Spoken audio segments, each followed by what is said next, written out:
Good morning, everyone. It is good to be home.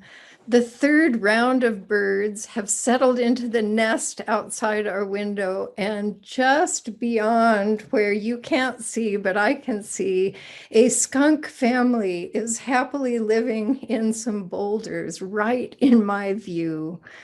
Let us listen to the sound of the Peace Bowl.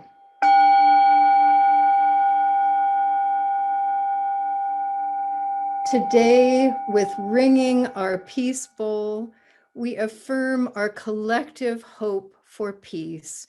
We acknowledge that these lands are the ancestral lands of the Yavapai people, the Wipukepas, the Tolkepayas, the Quevkepayas, and the Yavapai. Let us listen to a song that I know many of you love, The Sounds of Silence.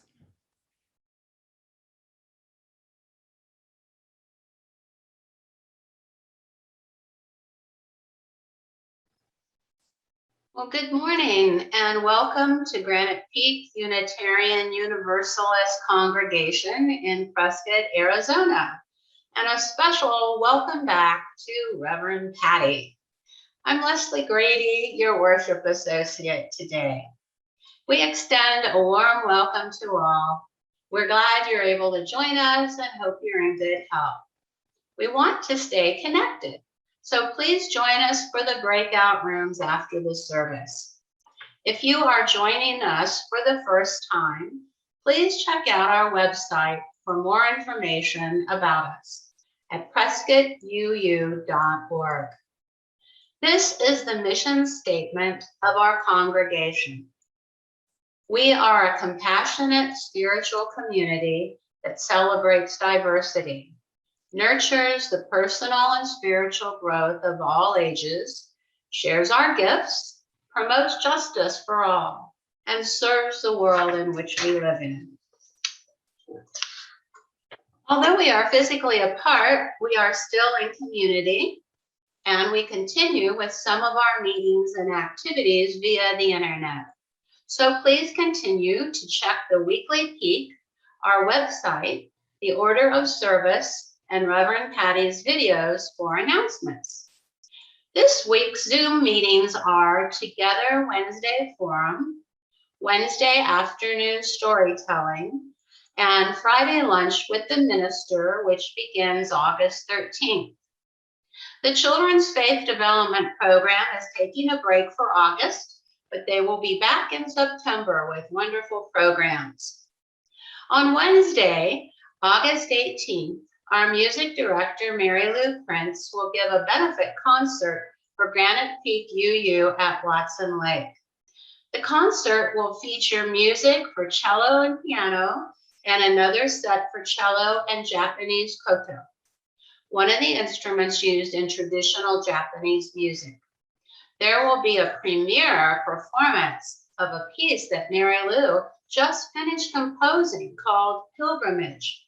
Seating is limited, so please contact Heather in the office if you plan to attend. I'm sure this is going to be very, very special.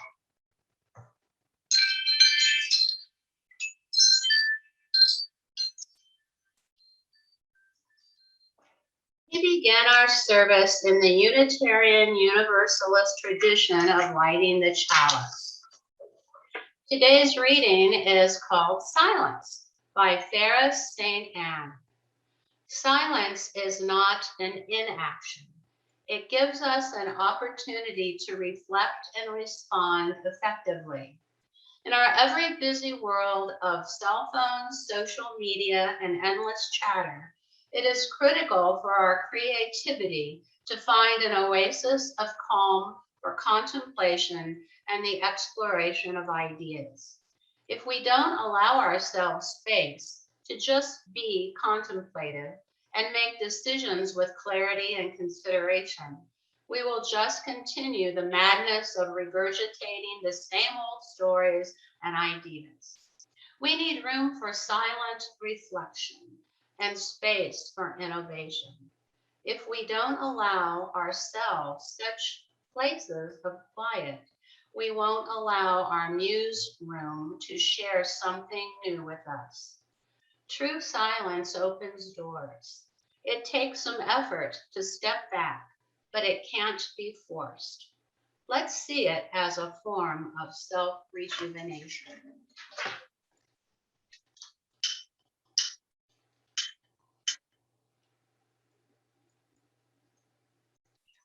We light this chalice, a symbol of our heritage and gratitude for this beloved community. And now our gathering words. Good morning again. It is good to be with you. It is good to see so many wonderful faces on the screen and to see some of you who are having difficulties now and couldn't have come to a service in person, but are able to be with us today. Welcome, everyone. I come to you with my feet tired from many days walking 20 or more kilometers, and with a happy and light heart. I spent so many days walking on a pilgrim's path through the mountains and across the plains, and now we are here together again to shape worth in our lives, to shape worth of our lives. Our presence and dreams here together make this a holy place. Kathleen McTeague wrote, "Into this home, we bring our hunger for awakening. We bring compassionate hearts and a will towards justice. Into this home, we bring the courage to walk on after hard losses. Into this home, we bring our joy and gratitude for ordinary blessings. By our gathering, we bless this place. In its shelter, we know ourselves blessed." And now let us sing together, get with our wonderful Granite Peak singers gathered here in the mystery. And this is a round, and I know that you are not you don't feel the confidence of in rounds. So I just invite you to just sing along with whichever part comes up. Just you're muted and you can just sing. This is an easy song to sing. Let's sing Gathered Here in the Mystery. Gathered here in the mystery of the hour, gathered here in one strong body, gathered here in the struggle and the power, Spirit drawn near. Gathered here in the mystery of the hour, gathered here in the mystery of the hour, gathered here in the mystery of the body, gathered here in one strong body, gathered here in the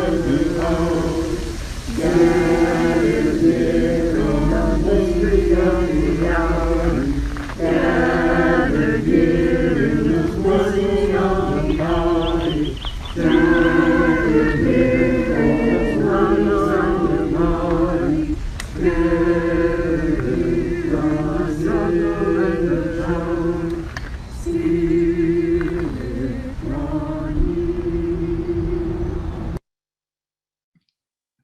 And now, I'm sure you did a wonderful job of that. And now let us say our covenant together. Love is the doctrine of this congregation, the quest for truth its sacrament, and service is its prayer, to dwell together in peace, to seek knowledge in freedom, to serve others in community. Thus do we covenant together. And now I invite you into the sound of this bell.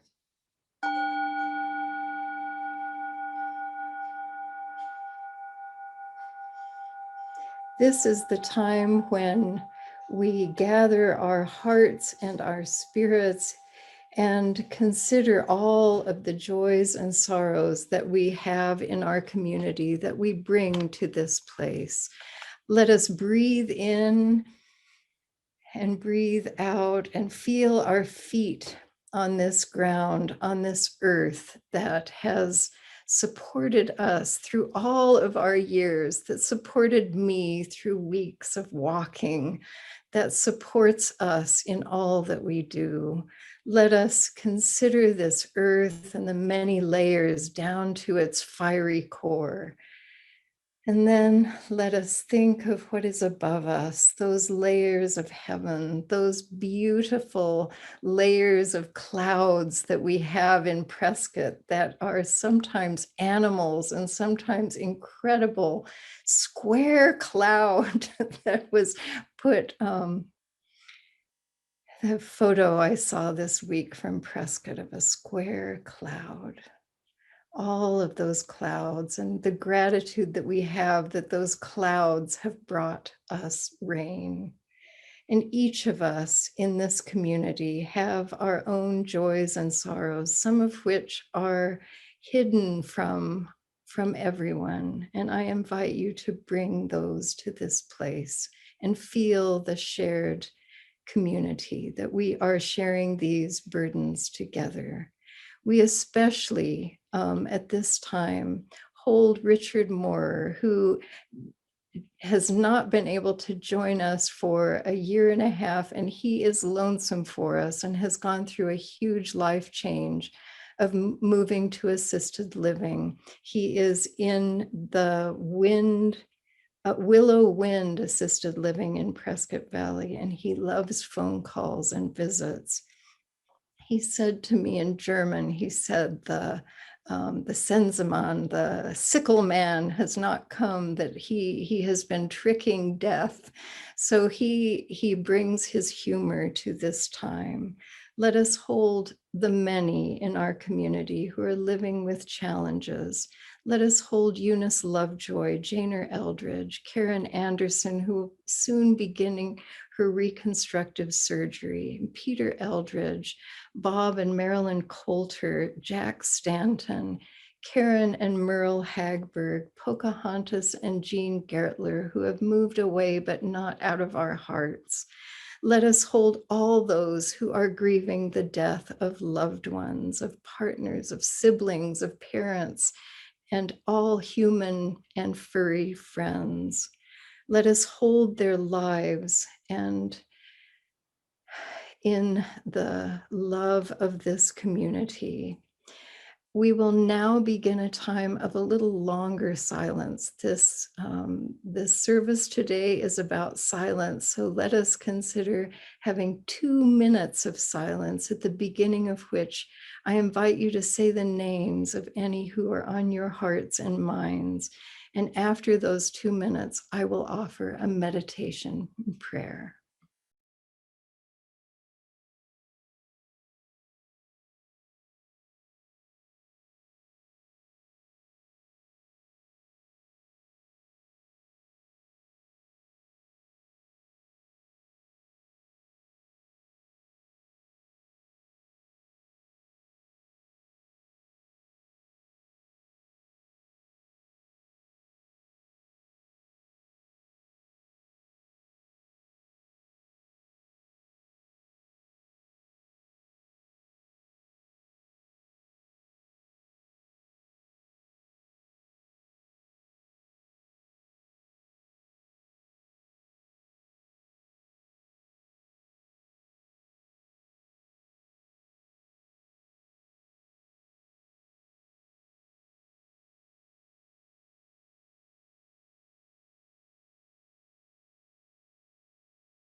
We also especially hold Judy Davis, who is recovering from an infection, and we hope that she will be able to attend her granddaughter's wedding.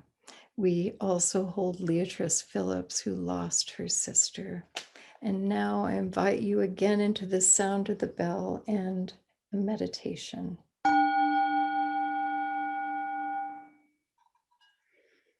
Spirit of life, we are here.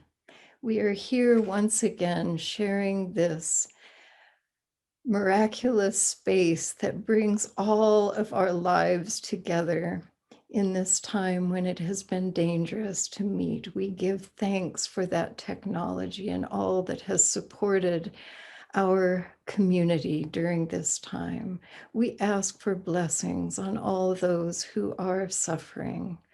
And we ask for blessings on this world, that the people who need vaccinations so much in developing countries, that ways will be found, that those countries with privilege will support this effort to make the whole world safe.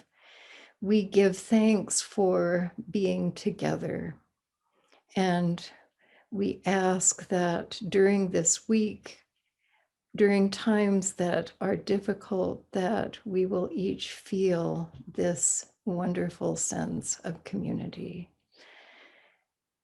And we say these things in your many names. Amen.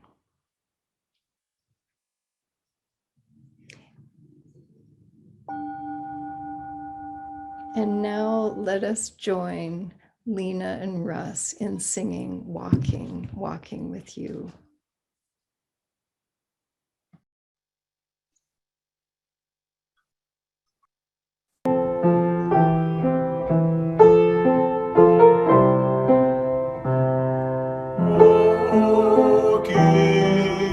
Walking with you, walking with you is my prayer.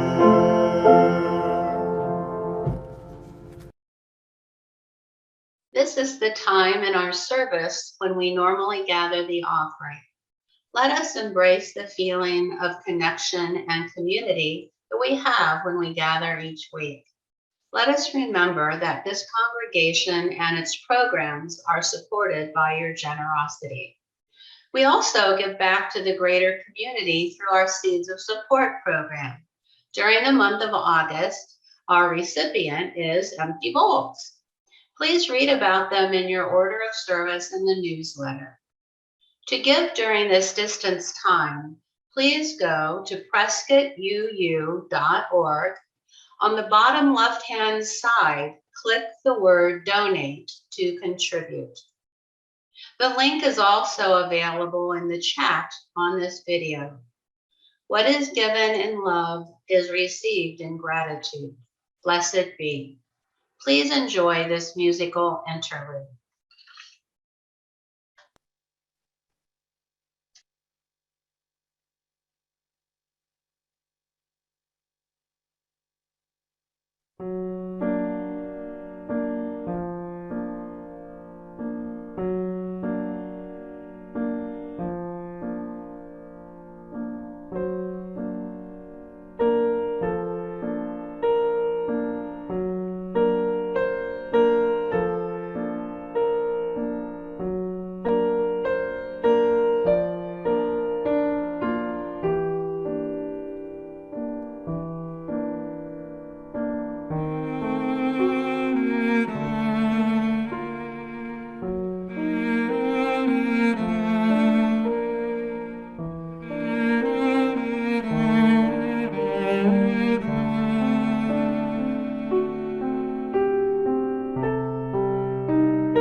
Thank you, Mary Lou and Cassie.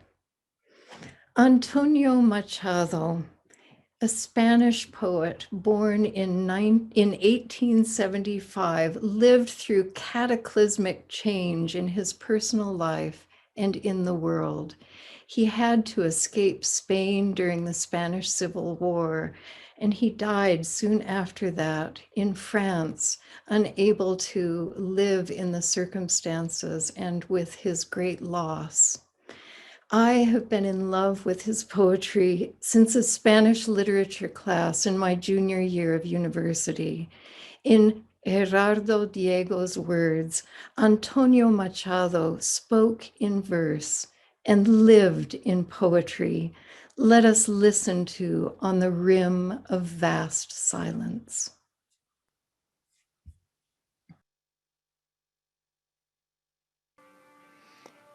On the rim of vast silence, Antonio Machado. Has my heart gone to sleep?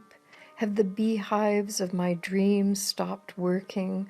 The water wheel of the mind run dry, scoops turning empty, only shadows inside? No, my heart is not asleep. It is awake, wide awake, not asleep, not dreaming.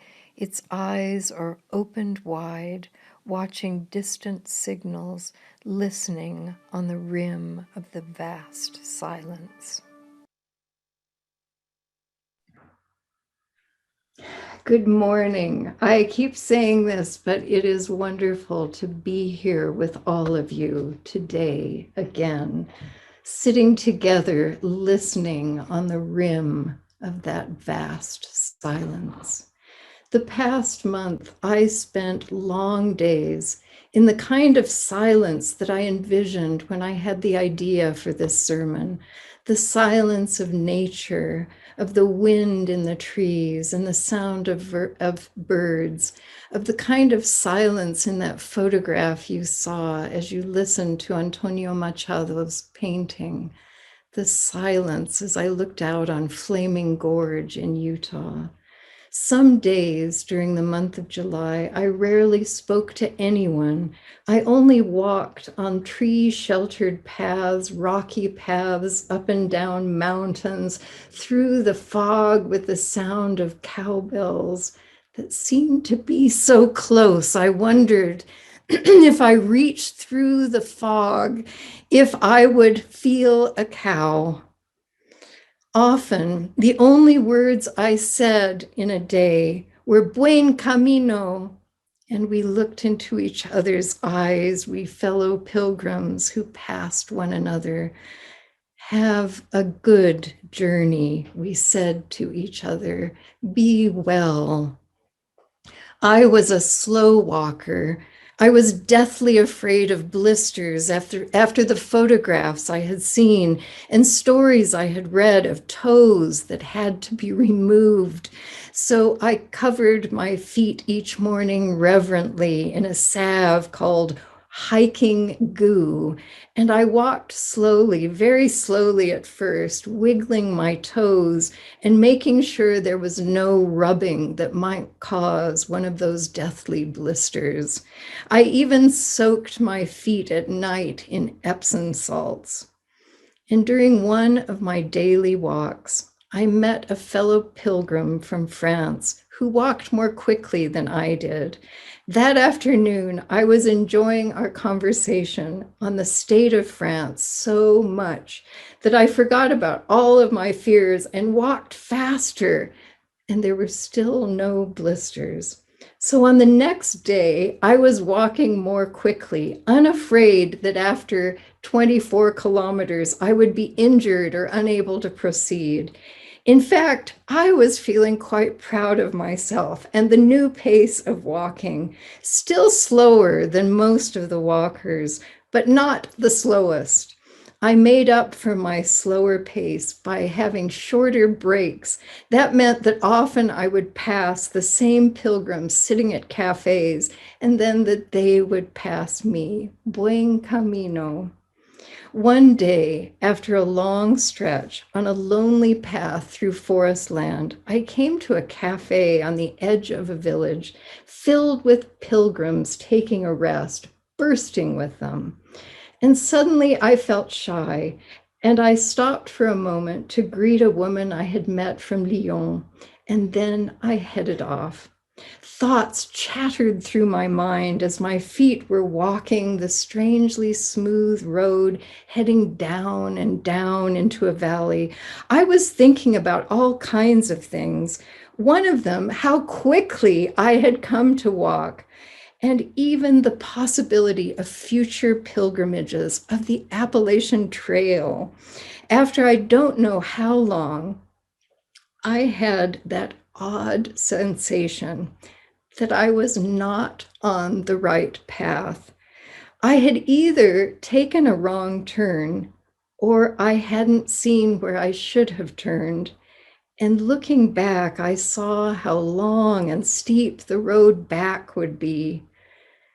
There was another road that went off to the right, and I wondered, perhaps it would connect with the pilgrim path.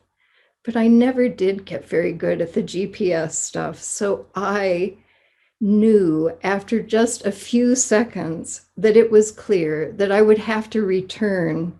I would have to return up that road more than a kilometer to that cafe with all the pilgrims, and I would have to find the right path. I turned around and I walked back up the mountain, winding around the mountain, more slowly this time, until I found that cafe, now empty of pilgrims, and I sat down and had a glass of orange juice, and I talked with the man who was selling stones that could be made into necklaces. We had a conversation about the necklace I was wearing. I had chosen for the pilgrimage, the Œil de Sainte Lucie, the Eye of Saint Lucy, which he told me was also the eye of Shiva. We had an unexpected conversation about destruction, that destruction is a part of creativity. And then I was ready to get back on my way. The right path was surprisingly easy to find. And when I saw the yellow arrow, I turned the corner and my walk began again. Remembering that thoughts had strayed me from my path, I tried to just walk. As I walked and paid attention to my breath, rather than pride at the velocity of my feet, the present moment seemed to expand into the sunlight of that afternoon, and I stood still, my inner voices silent, and felt an enormous feeling of joy. That whole day I walked alone, consciously breathing in and out, my feet doing the work of walking, one foot in front of the other, and feeling joy. That morning, I learned two lessons. One, that keeping my mind quiet and creating an inner silence made me aware of the signs, kept me on the right path. And two, that joy was waiting for me in that quiet. I wish that I could tell you that that was the last time I missed a turn, that I was never on the wrong path again. What I did notice, though, was that the times on a wrong path became shorter. I was more present to those inklings that I had missed something, that I had taken the wrong turn. Except for one time when I was continuing down the side of a highway, following other pilgrims, these two pilgrims from Italy, young people. I followed them for a very long time and finally had to invent a way back. I could see that they were using a GPS, and that gave me confidence to keep going on the wrong path. Over and over during my month away, I learned that without inner silence, I could easily go astray. Those realizations made me change my focus for this message. I'm not here to talk of the values of outer silence, like the way that Mary Lou and I have chosen to live through our years together without television for 25 years and without extraneous noise as much as possible, other than musical instruments, birds, and trees in the wind. My journey this summer shifted my focus to that inner silence, invisible to everyone, but felt, I believe, by the people around us. Thich Nhat Hanh, the Vietnamese Buddhist monk who came to the United States to stop the Vietnam War, has introduced many in the West to mindfulness. In his book, Silence, that I read in the evenings after my long walks, he proposes that this inner silence is the basis for joy and that it is the only hope for peace in this world. My pilgrimage convinced me that we humans, that I personally need silence, that inner silence that brings us peace.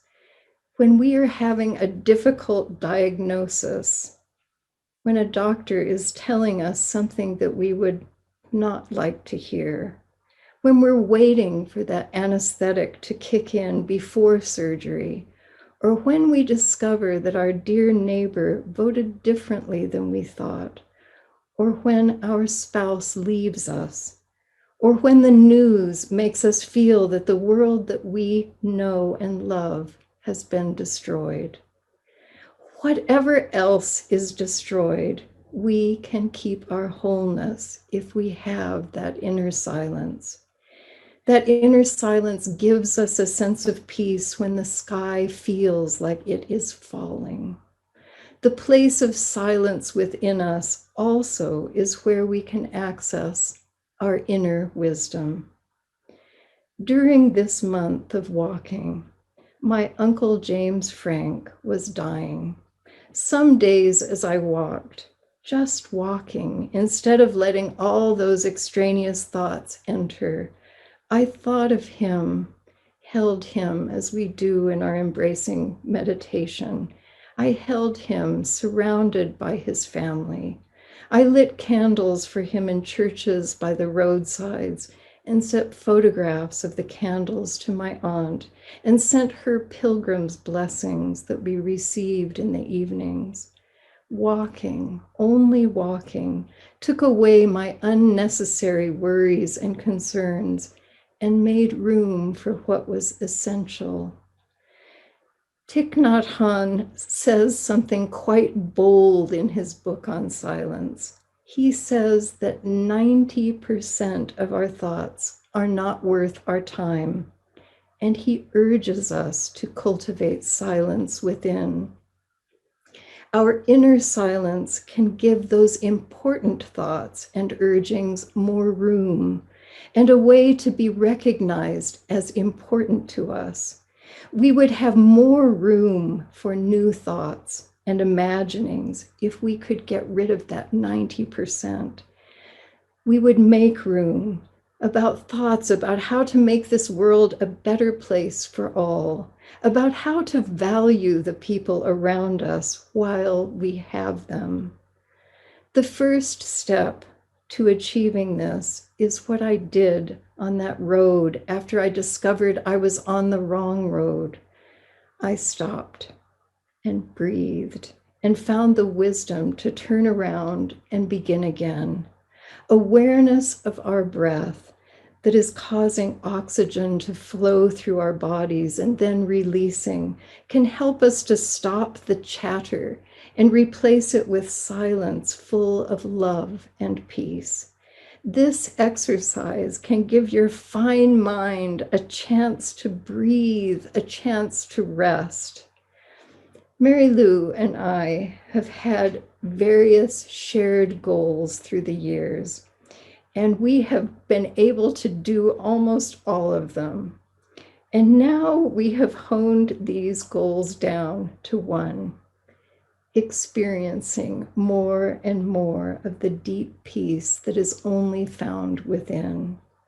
We are hoping that in the coming years, we can grow that silent space as we did our immense vegetable garden in Japan, making that place within a refuge, as we have made so many homes refuges from the world, from the noise, from the chaos and the suffering.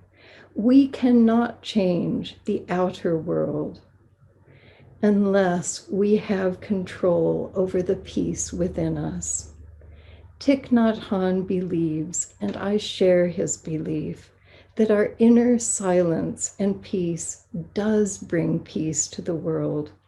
This must be at the core of our social justice work, our friendships, and it opens the door to joy, which is only found in being present to this moment. The creation of silence within can begin as simply as cultivating awareness of just breathing in and breathing out. This is simple, and I believe it is a life work. I hope to have it be my life work. Thich Nhat Hanh suggests another simple idea. When you are driving, drive. When you are eating, eat. The basic rule of Buddhist vegetarian cooking is to be present in the washing, the cutting, the cooking of vegetables. This is the practice of his meditation centers, to be present to whatever you are doing. I wonder if you have ever driven, as I have, somewhere and arrived wondering how you got there. You were so wrapped up in your thoughts, or the radio program, or the phone conversation, or the book you were listening to. Consider only driving. I believe our world would be safer, and that could mean that we would arrive at a destination refreshed rather than harried. It is my hope that we make this year a great experiment of cultivating inner silence and then listening to the wisdom that emerges. As a community, we are considering right now how we will gather together in person. We're wondering about the wearing of masks, how we can greet one another, what to do with our sanctuary, and all of those decisions that are part of the life of this congregation now. They need our inner silence, because silence will give us wisdom, and it will also give us that kind of consensus that can feel like joy. May it be so. Amen. And now I invite you to sing together, I've Got Peace Like a River.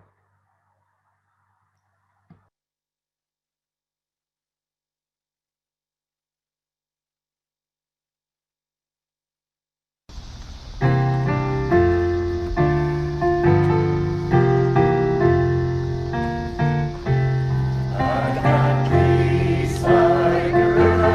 I've got peace like a river. I've got peace like a river in my soul.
We give thanks for this time together.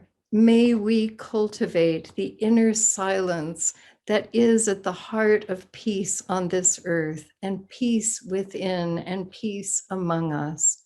May we find this place, this edge where we can sit and listen to the vast silence beyond and within ourselves and within those we love.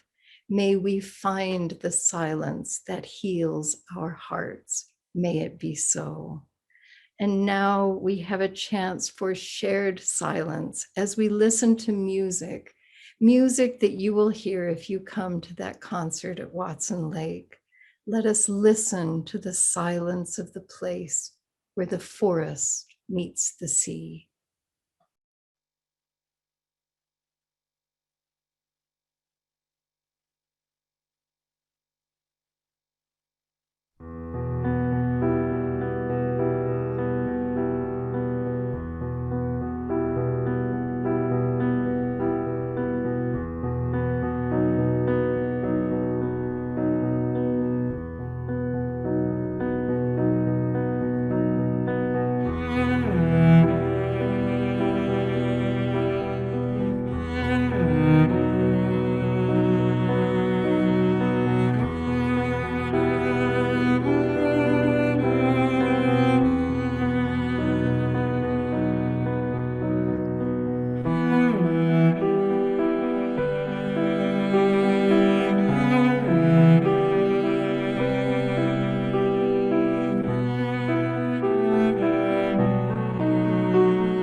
Mary Lou wants me to assure you that any of Noises. the that the funny noises were not from the performance.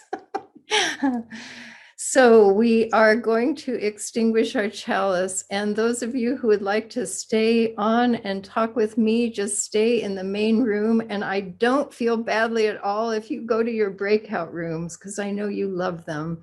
And another point we're going to be trying to think of how to do this together is to create, when we're together again, some of that randomness of the breakout rooms. So let us now say our extinguishing the chalice words together. We extinguish this flame, but not the light of truth, the warmth of community, or the fire of commitment. These we carry in our hearts until we are together again.